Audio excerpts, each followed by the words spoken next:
যদি কাশফুল আপনার পছন্দ হয়ে থাকে আর এরকম একটা পরিবেশ শেষ বিকালবেলা সূর্য ডোবার সাথে, তাহলে এই ভিডিওটা আপনার জন্য। তো এখানে আসে অবশ্যই ছবি তুলতে পারবেন কিংবা ঘুরতে আসতে পারেন, অবশ্যই আপনার মন ভালো হয়ে যাবে। তো জায়গাটা কোথায়, ভিডিওটা দেখতে থাকুন, আশা করি ভালো লাগবে। আপনাদের এখানে আসতে হলে আগে আসতে হবে চাঁদপুর দক্ষিণ গুণরাজদি। দক্ষিণ গুণরাজদি, এই যে এখানে একটি মাজার আছে, শাহ সুফি মাজার। তো এই মাজারের এই গলিটা দিয়েই এখান দিয়ে ডান দিকে ভিতরে চলে যেতে হবে।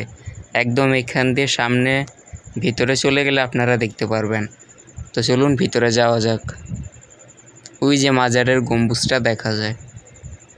আপনারা চাঁদপুরে যে কোনো জায়গায় যে কাউকে জিজ্ঞেস করলে রিক্সা কিংবা অটো সবাই এখানে নিয়ে আসবে। তো ওই যে চলুন ভিতরে যাওয়া যাক। তো এটা হচ্ছে ভিতরে ঢোকার সময়। এখানে এখনও পর্যাপ্ত পরিমাণে ফুল ফুটেনি, আরও অনেক ফুল যখন ফুটবে তখন জায়গাটা আরও সুন্দর লাগবে।